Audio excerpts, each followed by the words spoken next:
নমস্কার, কলকাতা টিভি ডিজিটালে আপনাদের স্বাগত জানাই। আপনাদের সঙ্গে রয়েছি আমি জহিতা।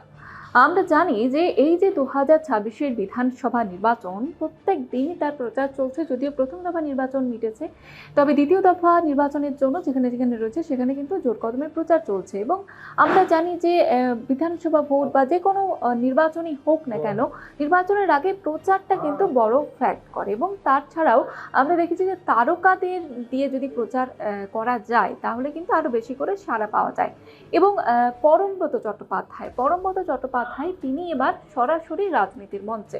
না, তিনি প্রার্থী হচ্ছে না, যদিও বিধানসভা নির্বাচনের প্রার্থী তালিকা ঘোষণার আগে মনে করা হচ্ছিল যে তৃণমূলের তরফ থেকে তিনি ভোটে লড়তে পারেন, তাকে প্রার্থী করা হতে পারে। তবে তিনি সেই সময় জল্পনা উড়িয়ে বলেছিলেন যে না, তিনি সরাসরি রাজনীতিতে কোথাও যাচ্ছে না, যোগ দিচ্ছে না। তবে এবার যেমনটা দেখা গেল যে তিনি প্রচারে বেরোলেন এবং বলা যেতে পারে এবার সরাসরি রাজনীতির মঞ্চে দেখা গেল পরমব্রত চট্টোপাধ্যায়কে। তিনি প্রার্থী হিসেবে না, প্রার্থীর হয়ে প্রচারে পরমব্রত চট্টোপাধ্যায়। এবং আমরা জানি যে তিনি যেমনটা তার যে রাজনীতিতে যোগ, এবং এই রাজনীতিতে যোগ নিয়ে দীর্ঘদিন ধরেই কিন্তু জল্পনা চলছিল। এবং নদিয়ার কৃষ্ণনগর দক্ষিণে তৃণমূল প্রার্থী উজ্জ্বল বিশ্বাসের সমর্থনে আয়োজিত জনসভায় শনিবার তাকে দেখা গিয়েছে এবং তার সঙ্গে জুন মালিয়া, তাকেও কিন্তু দেখা গিয়েছে। এবং জুন মালিয়া আমরা জানি যে তিনি দীর্ঘদিন ধরে এই রাজনীতির সঙ্গে যুক্ত রয়েছেন, তৃণমূলের সঙ্গে যুক্ত রয়েছেন।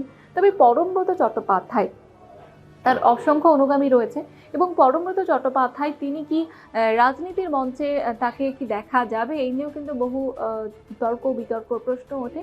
তবে এবার তিনি স্পষ্ট করে দিলেন যে তিনি রাজনীতির সঙ্গে জড়িয়ে এবং তৃণমূল প্রার্থী হয়ে তিনি প্রচারে নামলেন।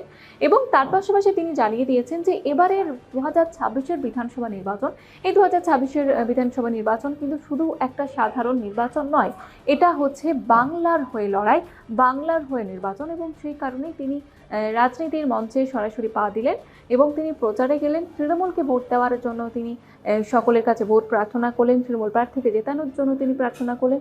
এবং তিনি আশা করেছেন যে এই 2026-এর নির্বাচনে আবারও তৃণমূল কংগ্রেস জয়ী হবেন এবং বাংলার লড়াই জয়ী হবে বাংলার মানুষ, এমনটাই তিনি আশা প্রকাশ করেছেন।